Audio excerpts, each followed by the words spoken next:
No niin, terve vaan kaikille. Mä vielä teen yhden vaalivideon tänään. On 12. päivä 4. ja lunta tulee. Mä tulin tänne autoon nauhoittaa vielä, niin saan rauhassa nauhoittaa tänne. Lunta tulee kun sanonko mistä, mutta ei se mitään. Talvi on tullut takaisin ja nyt mennään heti näihin mun teemoihin. Mä pistin vähän ylös näitä. Elikkä tästä se lähtee.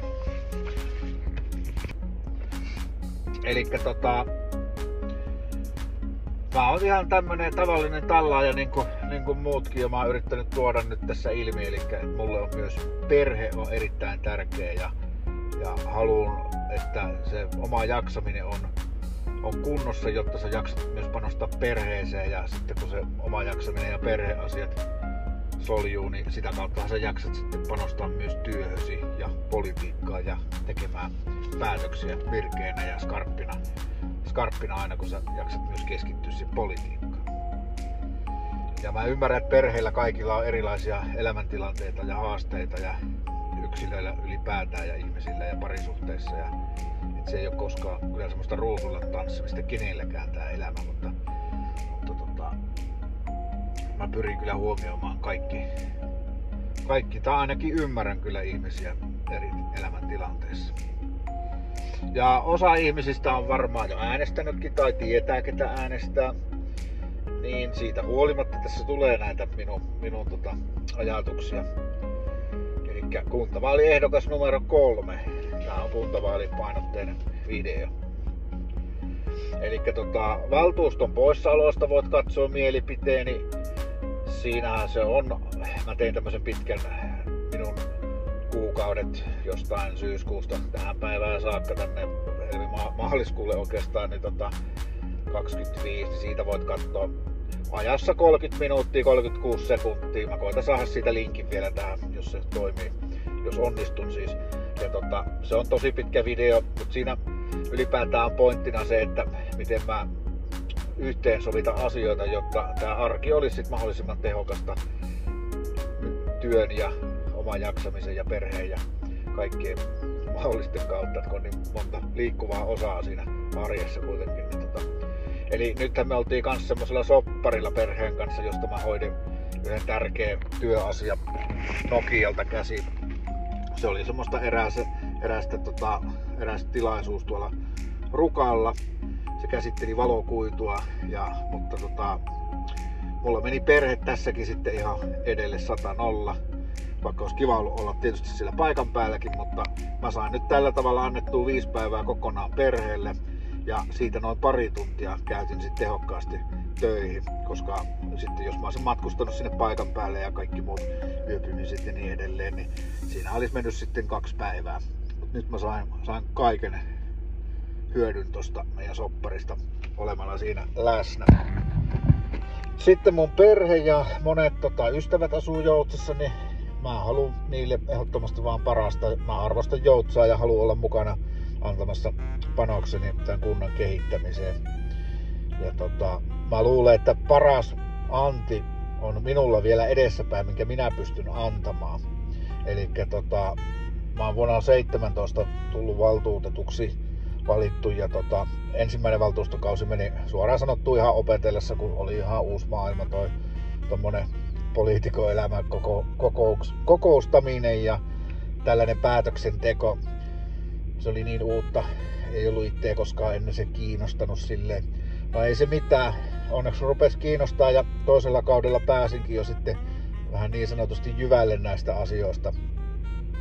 Elikkä mä pystyn ihan itse tekemään päätöksiä ja olemaan puhtaasti omaa mieltä eri asioista. En ole siis muiden vedettävissä. Totta kai kuuntelen muiden mielipiteitä, mutta ja teen niistä omat johtopäätökseni, mutta en niin kuin ole semmonen pajatso, jonne ammutaan toisten mielipiteitä ja mä sitten vien niitä vaan koko ajan eteenpäin, vaan mä teen ihan päätökset puhtaasti omaa älyä käyttämällä. Ja elikkä niin, tästä onkin hyvä aasisilta noihin työjuttuihin, elikkä nyt on tätä rohkeutta ja osaamista ihan eri tavalla tuohon politiikkaan aiempaan verrattuna, kun tähän ei mielestäni voi niinku koulua käydä, että sä voi opiskella poliitikoksi. et sä synny valmiiksi poliitikoksi. Niin tää on vähän sama kuin mun työnkuva. Siinä ei ole minkäännäköistä koulua kyllä olemassa, että sä voisit oppia kaikki noi työtehtävät, mitä meikäläisen tehtävän kuvaa kuuluu.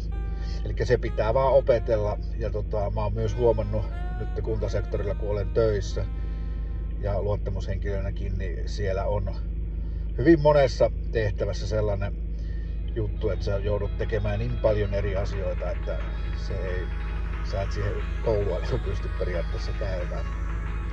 Se on erittäin kiehtova maailma ja yksityisellä puolellakin on varmasti haasteensa ja kiehtova maailma se on sekin.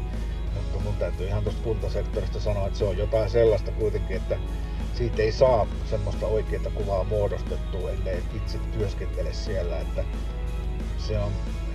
mä oon kyllä niin tyytyväinen siihen, että se on todella haasteellinen maailma ja mielenkiintoinen ja haluan olla kehittämässä myös siellä asioita omalta osaltani. Ja sitten pikkusen vielä myös kehuttava mun omaa pomoa tähän väliin, koska hän on todella ymmärtäväinen ja joustava. Saa järjestää kaikki mun menoni työtehtäväni ihan vapaasti.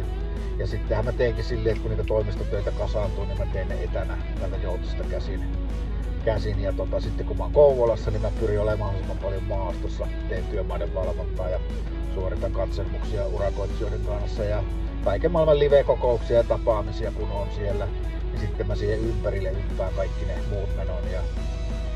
Että ihan siis sen takia, että se aika siellä Kouvolassa on ja olisi mahdollisimman tehokasta ja kyllä se näin on. Ja sen verran vielä, että vaikka mä oon ollut töissä Joutsan kunnallakin, niin kyllä mun on pakko sanoa, että Kouvolan kaupunki on kuitenkin mulle paras työnantaja koskaan tähän mennessä. Mähän menin sinne vuonna 2020 siis valmistuin liikenneinsinööriksi ja se on mun ensimmäisen insinöörialan työpaikka. Ja silloin mun elämänsuunta ja merkitys muuttui kyllä radikaalisti. Ja mähän menin ensin tekemään puolen vuoden sijaisuutta, sen jälkeen se virka vakinaistettiin. Ja mä viihyn kyllä siellä työpaikassa todella hyvin, vaikka vastuu ja paine on kova, varsinkin tälleen sulamaa aikaa. Tänään tulee nyt lunta, kun tämän videon kuvasin, mutta kuitenkin niin huhtikuusta niin lumen tuloon saakka, niin se on erittäin kiireistä hommaa. Mutta mä oon huomannut myös paljon kaikkea asioita, mitä Kouvolan kaupunki tekee hyvin. Niistä olisi hyvä ammentaa oppia myös tänne Joutsaan. Eli yhtenä seikkana voisinkin kertoa, että Kouvolan kaupunki tukee muun muassa työntekijänsä hyvinvointia tukemalla kuntoutusta palkallisena. Siis puhutaan näistä soppareista, eli sopeutumisvalmennuskursseista. Niin kuntoutuksesta saa siis palkan.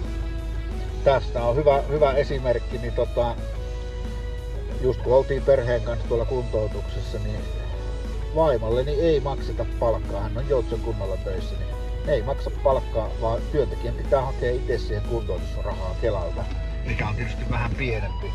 Ja se on mun mielestä väärin ajateltu, koska mun mielestä just työntekijän tukeminen ja hyvinvointi on kaiken A ja O. Muistiinpano sivuun. Ja nämä on pieniä juttuja, mutta erittäin tärkeitä kuitenkin oman jaksamisen kannalta, koska sitä kautta se työn tehokkuus korostuu ja työnantaja on hyvä miettiä aina työntekijöiden hyvinvointia. No näin. Sitten tulee pari juttua vielä, eli perusopetuksen lakiin liittyvä uudistus. Mä kuulin siitä vasta tällä viikolla siellä Nokia Edenissä, kun oltiin sopeutumisvalmennuskurssilla. Ja perusopetuslaissa niin on tulossa tämmönen oppimisen ja koulunkäynnin tuen uudistaminen. Se on tullut jo osittain voimaan, tänä vuonna tulee osittain ja 1.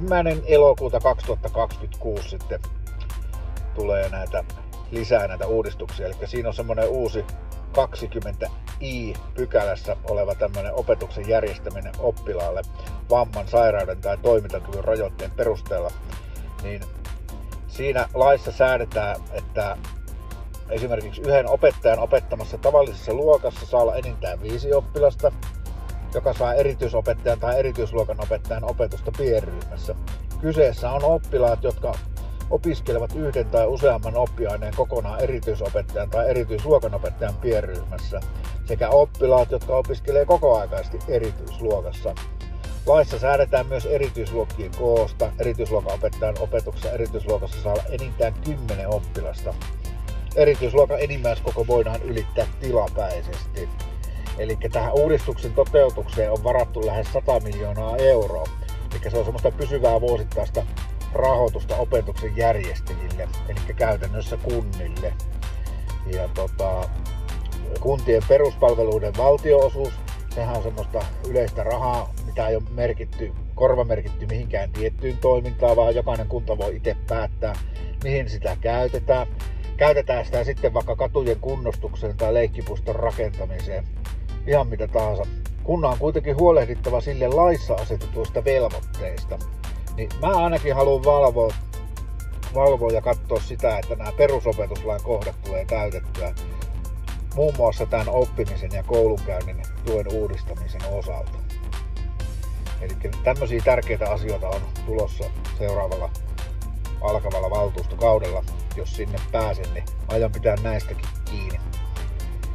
Tähän väliin laittaakin sitten vaalimainos, eli jos sä et ole vielä ehdokasta valinnut tai vielä mietit, niin minua voit äänestää kunnanvaltuustoon numerolla 3. Aluevaaleissa on numero 2288. Sitten vielä pikkuraapasu tuosta Joutsan keskusta-alueen kehittämisestä, eli vanhan liikekeskuksen purkamisen jälkeinen tyhjä sorakenttä ja sen täyttäminen. Ja mikä on sen käyttäminen jatkossa, eli millä asioilla sitä kenttää lähdetään täyttämään.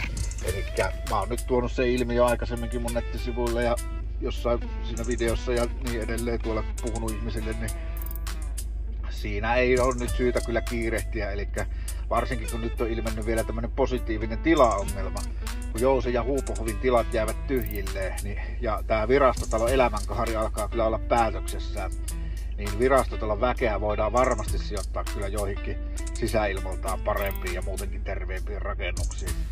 Et virastotalo puretaan ihan varmaan lähivuosina, koska ei sen korjaamiseen kannata käyttää enää euroja latiakaan. Se antaisi vaan ehkä vähän tekohengitystä sille ja lisää aikaa kuitenkin lopulta purettavalle rakennuksille.